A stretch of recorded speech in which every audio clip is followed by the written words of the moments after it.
एक बार की बात है, एक जंगल से बारात जा रही थी। सारे बाराती बहुत खुश थे और नाच गा रहे थे। तभी दूल्हे को जोर से टॉयलेट आता है और वो अपने मामा गजोधर के पास जाता है। अरे गजोधर मामा, अब नाचना बंद भी करिए और मेरी बात सुनिए। हाँ हाँ बोल मेरे भांजे, आज तेरा दिन है। जो भी तू बोलेगा हम सब सुनेंगे। आज का राजा तू है तू। गजोधर की बात सुनकर दूल्हे को गुस्सा आ जाता है और वो गजोधर से बोलता है, अब मामा ज्यादा कहानी मत बताओ, हमें बहुत जोर से टॉयलेट आ रहा है। कहाँ करें, जल्दी से बताओ। अब भांजे, तुम जेब में तो करोगे नहीं। अरे कहीं कोने में जाकर हल्के हो जाओ, हम तुम्हारा यही इंतजार कर रहे हैं। तभी एक बाराती वहाँ आता है और उन दोनों से कहता है, अरे तुम दोनों मामा भांजे यहाँ क्या बातें कर रहे हो? हाँ? ये जंगल बहुत ही खतरनाक है, यहाँ से जल्दी निकल लेते हैं, कहीं हम लोग किसी मुसीबत में न पड़ जाए। बाराती की बात सुनकर गजोधर हंसते हुए कहता है, भैया अब सबका तो पता नहीं कि कौन मुसीबत में पड़ेगा। हाँ, लेकिन कल से मेरा भांजा मुसीबत जरूर अपने घर ला रहा है। फिर गजोधर बारात को वहीं रुकवा देता है और दूल्हा झाड़ियों के पीछे टॉयलेट करने चला जाता है। ये मामा भी ना एक नंबर का कार्टून है, सबके आगे चालू हो जाता है। एक काम करता हूँ, थोड़ा दूर जाकर हल्का होता हूँ, नहीं तो ये मामा यहाँ भी आ जाएगा। ऐसा कहकर दूल्हा बारात से थोड़ी दूर जाकर टॉयलेट करने लगता है। दूल्हा टॉयलेट कर ही रहा होता है कि तभी झाड़ियों में जोर से हलचल होती है। अरे ये कैसा शोर है? लगता है झाड़ियों के पीछे कोई है, मुझे देखना होगा। ऐसा कहकर दूल्हा झाड़ियों की तरफ जाता है। तभी उसे उसी दिशा से पायल के छनकने की आवाज आती है, जिसे सुनकर दूल्हा सोच में पड़ जाता है। अरे ये पायल की आवाज कैसे आ रही है इतनी रात को, वो भी इतने घने जंगल में? लगता है कहीं मामा मेरा मजाक तो नहीं बना रहा है। फिर दूल्हा उसी दिशा में आगे बढ़ने लगता है और थोड़ा आगे जाने पर उसे एक औरत दिखाई देती है जो दुल्हन के कपड़े पहने हुए थी और वो आगे की ओर चलती जा रही थी। अरे लगता है ये तो कोई दुल्हन है, ये इतनी रात में कहाँ जा रही है? ऐसा कहकर दूल्हा उस औरत को पीछे से आवाज लगाता है, अजी सुनिए, आप इतनी रात को इस जंगल में क्या कर रही हैं? ये जंगल बहुत घना है और जंगली जानवर भी बहुत है यहाँ।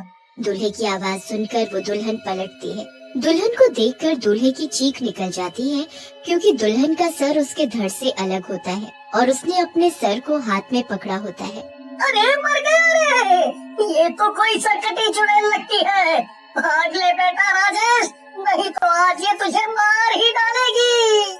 लेकिन जैसे ही दूल्हा भागने की कोशिश करता है, वो चुड़ैल अपने दूसरे हाथ को बढ़ाकर दूल्हे को पकड़ लेती है और बोलती है, अरे मेरे राजा, मुझे छोड़कर कहाँ भाग रहे हो तुम ही तो मेरे दूल्हे हो। देखो मैं दुल्हन के कपड़ों में कब से तुम्हारा इंतजार कर रही हूँ। दुल्हन की बात सुनकर दूल्हा बोलता है, अरे मेरी माँ, मैं तेरा दूल्हा नहीं हूँ, बल्कि मैं किसी का भी दूल्हा नहीं बनूंगा, मुझे जाने दो एक बार। उधर दूल्हे का मामा गजोधर उसका इंतजार कर रहा होता है। अरे इतनी देर हो गई, अब तक ये राजेशवा आया नहीं। लगता है शादी के नाम से पेट खराब हो गया है जनाब का। लेकिन काफी देर तक दूल्हे राजेश के न आने पर बाराती और गजोधर दोनों परेशान हो जाते हैं और राजेश को ढूंढने निकल जाते हैं। लेकिन जब काफी देर बाद भी राजेश नहीं मिलता तो एक बाराती बोलता है, गजोधर चाचा, लगता है कि राजेशवा यहाँ से भाग गया है, अभी तो मिल नहीं रहा। हाँ, लगता है इसका कोई टक्कर चल रहा है पहले से।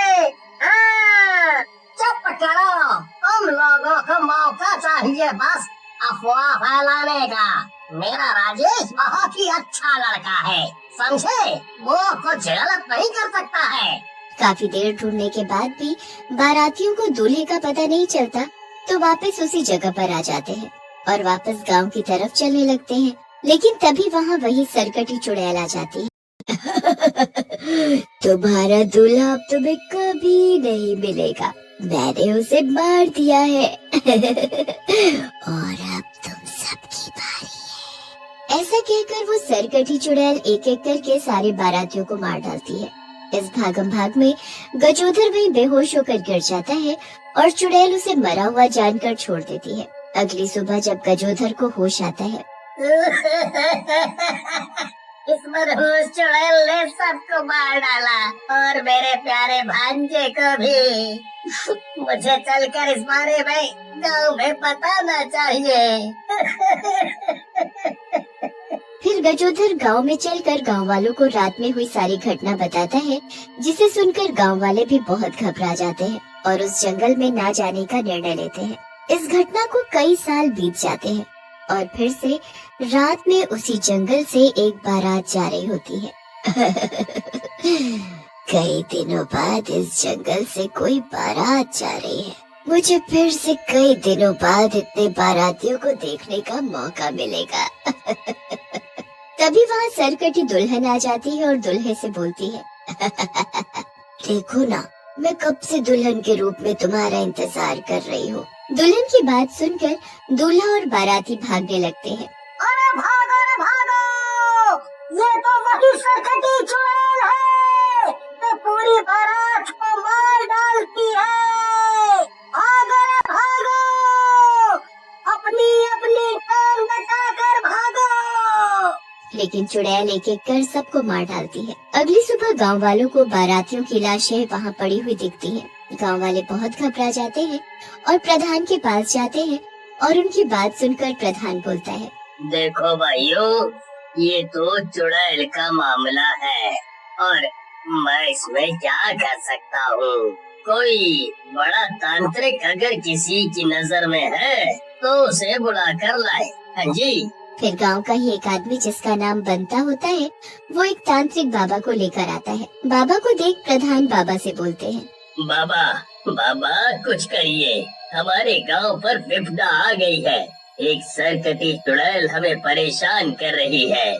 प्रधान की बात सुनकर बाबा कुछ देर ध्यान लगाकर बैठ जाते हैं और फिर आंखें खोलकर बोलते हैं, ये चुड़ैल बहुत ही शक्तिशाली है। इसे पकड़कर ही इसके बारे में कुछ पता लगाया जा सकता है। ऐसे कुछ भी नहीं पता चल रहा। इसे हम सिर्फ छल से ही पकड़ सकते हैं। तभी वहाँ गजोधर आ जाता है और बाबा से बोलता है, बाबा मैं आपके साथ चलने को तैयार हूँ। मैंने उस चुड़ैल को पहले भी देखा है। बस आप बताओ क्या करना है। फिर तांत्रिक और गांव वाले मिलकर चुड़ैल को पकड़ने की योजना बनाते हैं और योजना के अनुसार गजोधर को दूल्हा बनाकर उसी जंगल से रात को बारात लेकर जाते हैं। जैसे ही बारातियों से भरी बस जंगल के भीतर पहुंचती है, बस खराब हो जाती है। फिर गजोधर बस से नीचे उतर जाता है और थोड़ी देर में दुल्हन वहाँ आ जाती है। उसके हाथ में उसका सर होता है और वो बोलती है, तुम आ गए मेरे दूल्हे राजा। देखो, मैं कब से तुम्हारा इंतजार कर रही थी। मैं भी तो मेरी दुल्हन तुम्हें कब से ढूंढ रहा था। आज मिली हो तुम मुझको। आओ आओ मेरे पास आओ। सरकटी दुल्हन गजोधर की तरफ बढ़ने लगती है, लेकिन तभी गांव वाले दुल्हन के ऊपर जाल डाल देते हैं। दुल्हन जाल में फंस जाती है। मेरे साथ धोखा, मैं तुम सबकी जान ले लूंगी। तभी वहाँ साधु बाबा भी आ जाते हैं। बाबा को देख चुड़ैल डर जाती है और बोलती है, मेरा नाम रीना था और मेरी शादी होने वाली थी, लेकिन दहेज के लालची मेरे पति ने इस जंगल में लाकर मेरी गर्दन काट कर मुझे मार डाला। तब से मैं यही भटक रही हूँ। जब तक वो मुझे नहीं मिलेगा, मैं ऐसे ही भटकती रहूंगी। पर तुम्हारा पति था कौन? तुम उसका नाम बताओ। गजोधर की बात सुनकर चुड़ैल प्रधान की तरफ इशारा करती है। प्रधान डर के मारे सब कुछ बता देता है। गजोधर के कहने पर गांव वाले चुड़ैल को आजाद कर देते हैं। चुड़ैल प्रधान को मार डालती है और बोलती है, मुझे माफ कर दो गांव वालों, मैं बदले की आग में अंधी हो गई थी। मैं अब यहाँ से जा रही हूँ। अब किसी भी गांव वाले को सरकटी दुल्हन नहीं दिखेगी। ऐसा कहकर सरकटी चुड़ैल वहाँ से गायब हो जाती है।